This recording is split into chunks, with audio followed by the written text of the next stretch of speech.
Hello दोस्तों, आज हम आपके लिए बेहद ही इम्पोर्टेंट इंटरमीडिएट के छात्रों के लिए बहुत ही इम्पोर्टेंट टॉपिक लेके आए हैं जो हर वर्ष इंटरमीडिएट परीक्षा में लगभग पूछा जाता है। तो आइए चलते हैं। टॉपिक क्या है? पतले उत्तल लेंस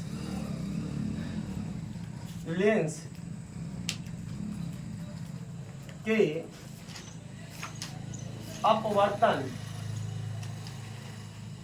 अपवर्तन के लिए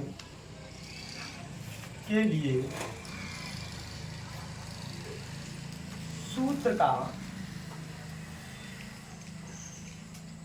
निगमन,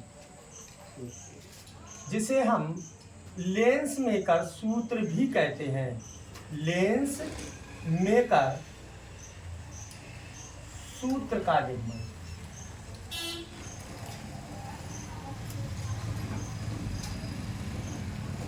ठीक है दोस्तों, तो ये बेहद ही इंपॉर्टेंट टॉपिक है कि पतले उत्तल लेंस के अपवर्तन के लिए सूत्र का निगमन करना है, या इसे हम लेंस मेकर सूत्र भी कहते हैं। तो आइए चलते हैं, देख लीजिए, ध्यान से समझना। माना यल एक पतला उत्तल लेंस है। यल क्या है? पतला उत्तल लेंस है जिसकी वक्रता त्रिज्याएं R1 व R2 है। ठीक, जो इसका अपवर्तनांक N1, इसका N2 और ये फिर Y में हो गया तो इसका अपवर्तनांक फिर N1 हो जाएगा। तो यहाँ लिखेंगे, ध्यान से समझना, यहाँ हल कर दे रहे हैं कि माना यल एक पतला उत्तल लेंस है जिसकी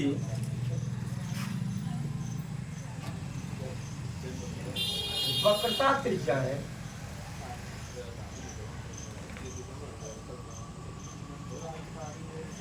R1 व R2 है तथा वायु के सापेक्ष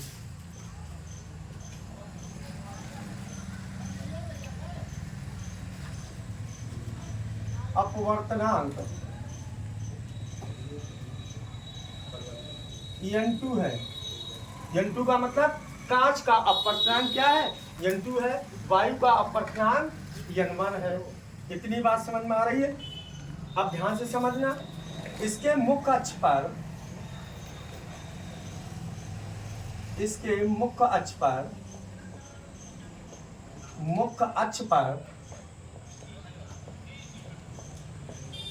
ओ कोई बिंब वस्तु स्थित है।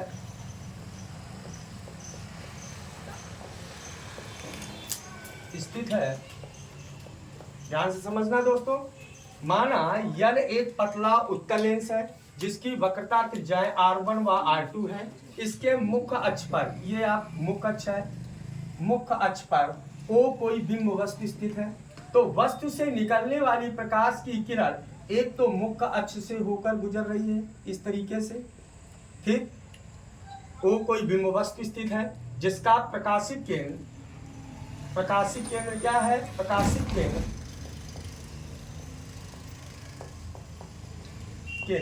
O है। ठीक, जिसके मुख्य अक्ष पर O कोई बिंब वस्तु स्थित है जिसका प्रकाशित केंद्र क्या है? O है। मतलब अगर चाहो तो लिख लीजिए, बिंब वस्तु स्थित है तो वस्तु से निकलने वाली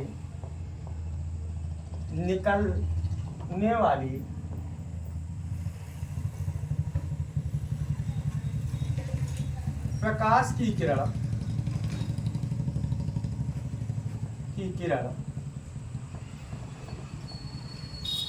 मुख्य अक्ष से होकर गुजर जाती है, मुख्य अक्ष से होकर गुजरती है तथा दूसरी प्रकाश की किरण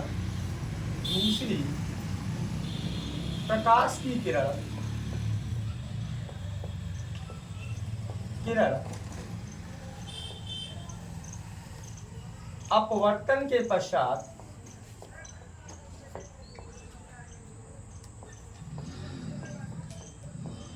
आई डैश बिंदु से होकर गुजरती है। आई डैश बिंदु से होकर गुजरती है।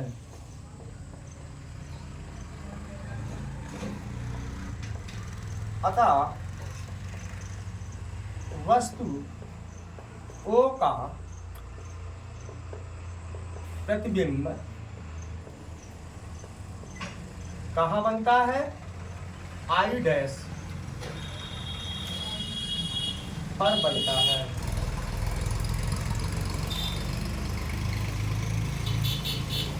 ध्यान से समझना दोस्तों, फिर एक बार ध्यान से समझना कि यल एक पतला उत्तल लेंस है। यल कैसा है? पतला उत्तल लेंस है, ठीक है, जिसका प्रकाशिक केंद्र O है तथा वक्रता त्रिज्याएं R1 व क्या है? R2 है।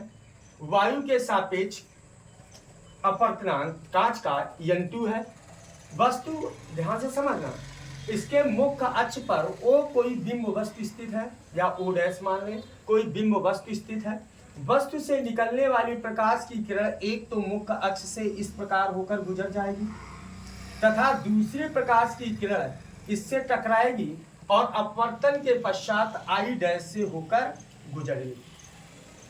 तो वस्तु O का प्रतिबिंब कहां पर बनता है? आई डैश बिंदु पर क्या है? बन जाता है। तो जब यहां से यहां तक की वस्तु की दूरी क्या होगी? U, और यहां से यहां तक की प्रतिबिंब की दूरी क्या हो जाएगी? V dash. तो इसके पहले इस पृष्ठ के लिए ध्यान से समझना, इस लेंस के लिए समझ में आ रहा है? इस लेंस के लिए ये वस्तु की दूरी होगी और ये किसकी दूरी हो जाएगी? प्रतिबिंब की दूरी। तो इसके पहले जो हमने टॉपिक पढ़ाया था गोली अपवर्तन के सूत्र से, या अवतल गोली पृष्ठ के अपवर्तनांक के लिए सूत्र का निगमन, या उत्तल गोली पृष्ठ के अपवर्तनांक के लिए सूत्र का निगमन। तो यहाँ क्या हो जाएगा? गोली अपवर्तन के सूत्र से गोली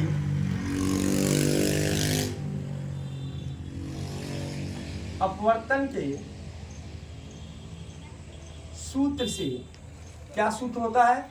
यह सूत्र होता है N/V माइनस 1/U बराबर N-1 कोष्टक में होता है 1/R2। तो ध्यान से समझना दोस्तों, अब यहाँ N1 ये N2 से होकर ये जा रही है, तो यहाँ सूत्र क्या बन जाएगा इसके लिए? तो ये आ जाएगा N1 ये आ जाएगा B डैश माइनस N2 हो जाएगा B डैश माइनस N1/U बराबर हो जाएगा N2 माइनस N1 कोष्टक में 1/R1। ध्यान से समझना फिर एक बार दोस्तों कि माना यल एक क्या है? पतला उत्तल लेंस है जिसका प्रकाशिक केंद्र O है तथा इसके अपवर्तनांक वक्रता त्रिज्याएं R1 व R2 है तथा कांच का अपवर्तनांक N2 है। वायु के सापेक्ष कांच का अपवर्तनांक क्या है? N2 है। ये माध्यम वायु, ये माध्यम वायु। अब ध्यान से समझना, जब इसके मुख्य अक्ष पर O डैश कोई बिंब वस्तु रखी है तो वस्तु से निकलने वाली प्रकाश की किरण एक तो मुख्य अक्ष से होकर गुजर जाती है तथा दूसरी प्रकाश की किरण लेंस से टकराने के पश्चात या अपवर्तन के पश्चात आई डैश से होकर गुजरती है। तो वस्तु O डैश का प्रतिबिंब कहां पर बनता है? आई डैश पर बनता है। तो गोली अपवर्तन के सूत्र से क्या हो जाएगा? N/V माइनस 1/U बराबर N-1 1/R के। इसको हम दूसरे रूप में भी लिख सकते हैं। क्या लिख सकते हैं? ये N2/V माइनस N1/U बराबर N2 माइनस N1 कोष्टक में 1/R1 के। अब ध्यान से समझना, ये काहे की दूरी है? वस्तु की दूरी, और ये काहे की दूरी है? प्रतिबिंब की दूरी। तो सूत्र बन के आ गया N2/V डैश ये प्रतिबिंब की दूरी माइनस n1 अपान यू बराबर n2 माइनस n1 कोष्टक में आ गया 1 अपान r1। ये आपका आ गया समीकरण नंबर फर्स्ट 2। इतनी बात सबके समझ में आ गई। अब ध्यान से समझना दोस्तों, अब जो होगा ये प्रश्न, अगर हम इस प्रश्न को, ये जो प्रश्न है ध्यान से समझना, अब ये गोलीय प्रश्न आई डैश जो है, जो प्रतिबिंब बन रहा था, इस प्रश्न मतलब P2 प्रश्न के लिए काहे का काम करता है, आभासी वस्तु का कार्य करेगा। ये इसके लिए किसका कार्य करेगा, आभासी वस्तु का कार्य करेगा।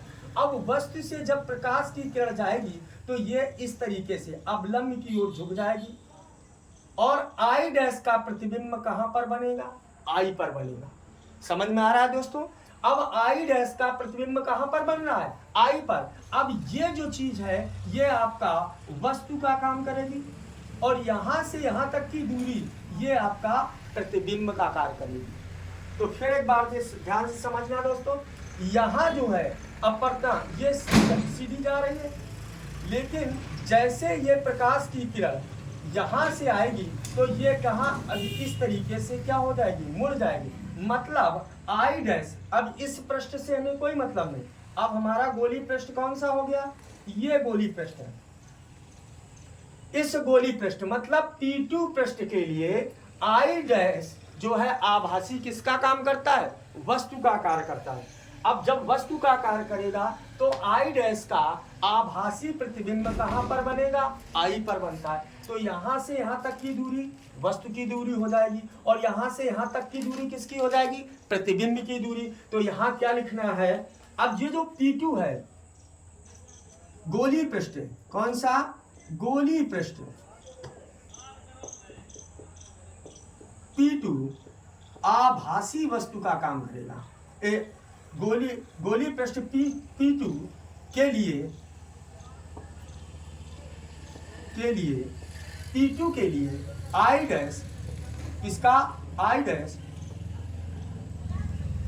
वस्तु का कार्य करेगी, वस्तु का कार्य करेगी।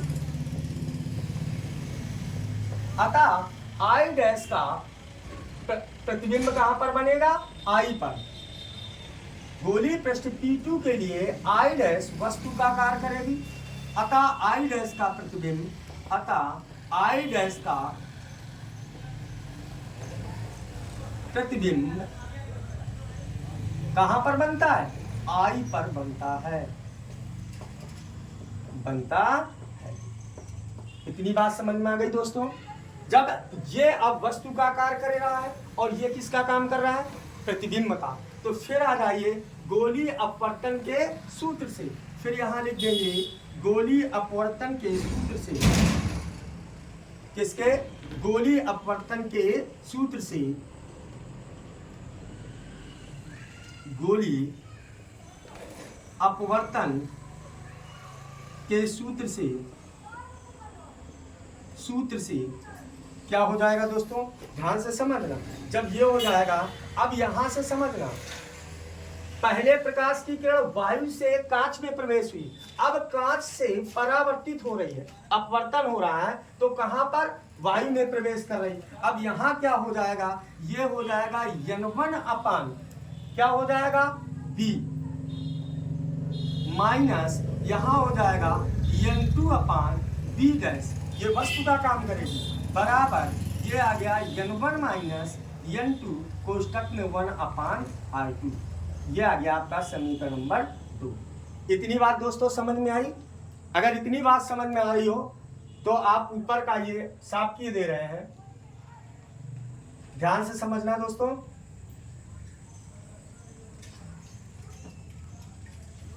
अब आपका एक समीकरण ये है और एक समीकरण ये आ गया, तो ध्यान से समझना। अब हम लिख दें समीकरण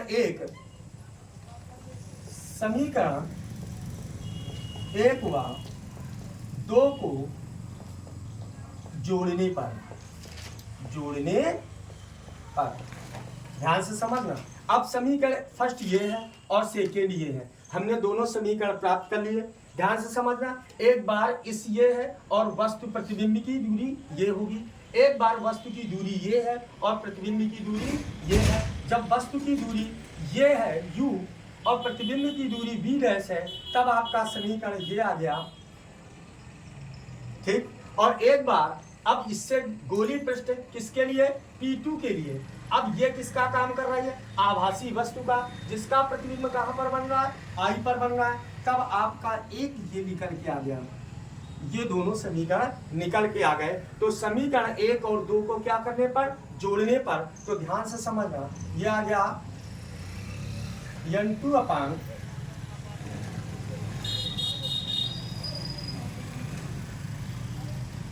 यह आ गया N2 अपान क्या आ गया V डैश माइनस N1 अपान U प्लस यहाँ आ गया N1 अपान V माइनस N2 अपान V डैश बराबर, ध्यान से समझना, ये आ गया आपका क्या, N2 माइनस N1 कोष्टक में 1 अपान R1 प्लस ये आ गया N1 माइनस N2 कोष्टक में आ गया 1 अपान R2।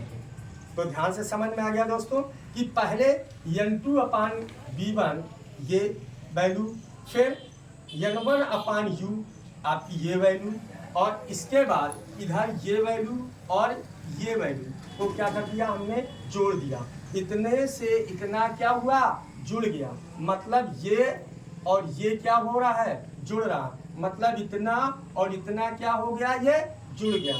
इधर का पक्ष इधर के पक्ष से जुड़ गया। तो अब आइए आगे हल करते हैं, ध्यान से समझिए। अब हम इसको हल कर रहे हैं तो ध्यान से समझना। अब क्या हो जाएगा, ये आ जाएगा N2 अपान V डैश माइनस N1 अपान U बराबर प्लस यहाँ आ गया N1 अपान V माइनस N2 अपान V डैश बराबर, इधर ध्यान से समझना, अगर हम इसमें माइनस कामन ले लेंगे तो ये N2 माइनस कितना हो जाएगा, N1 के, तो ये आ गया N2 माइनस N1 कोष्टक में 1 अपान R1 माइनस को कामन ले लिया तो ये आ गया N2 माइनस N1 कोष्टक में आ गया 1 अपान R2 के। अब इधर ध्यान से समझना, N2 V dash N2 V dash ये कैंसिल हो गए, समझ में आ रहा है। तो फिर ध्यान से समझना, ये आ गया N1 कितना आ गया V माइनस N1 U बराबर, इसमें ध्यान से समझना, ये कामन आ गया तो ये आ गया N2 माइनस N1 कोष्टक में बचा कितना 1 अपान R1 माइनस 1 अपान R2 के। ध्यान से समझना दोस्तों। अब N1 हमने कामन ले लिया तो ये आ जाएगा 1 अपान V माइनस 1 अपान U बराबर, ये आ गया N2 माइनस N1 कोष्टक में आ गया 1 अपान R1 माइनस 1 अपान R2 के। अब N1 का हमने क्या दे देंगे, भाग दे दीजिए, या पक्षांतर करने पर तो 1 अपान V माइनस 1 अपान U बराबर N2 माइनस N1 अपान N1 कोष्टक में आ गया 1 अपान R1 माइनस 1 अपान R2 के। ध्यान से समझिए। अब चूंकि देखिए, ध्यान से समझना दोस्तों, 1 अपान V माइनस 1 अपान U बराबर होता है 1 अपान F के, और N2 अपान N1 बराबर होता है N के। तो वैल्यू निकाल लें तो इतने के पूरे की जगह हम कितना रख सकते हैं, 1 अपान F बराबर, ये हो जाएगा N2 अपान N1 माइनस N1 अपान N1 कोष्टक में 1 अपान R1 माइनस 1 अपान R2 के। तो ये आ जाएगा 1 अपान F बराबर N2 अपान N1 बराबर किसके हो गया, N के। तो ये आ गया N माइनस 1 कोष्टक में 1 अपान R1 माइनस 1 अपान R2 के। तो दोस्तों इसी को हम क्या कहते हैं, लेंस मीकर सूत्र। लेंस मीकर सूत्र से भी क्या करते हैं, जानते हैं, सूत्र कहते हैं। तो दोस्तों ये आपके लिए बेहद ही इम्पोर्टेंट था, ध्यान से समझिए, जिसके लिए आप लोगों को बहुत अच्छे लगा होगा, क्लास अच्छी लगी होगी। ठीक है, उम्मीद करते हैं कि आप लोगों को ये चीज़ें समझ में आ गई होंगी। अगर आपको ये चीज़ें समझ में आई हों तो हमारे चैनल को लाइक करिए, सब्सक्राइब करिए और धन्यवाद।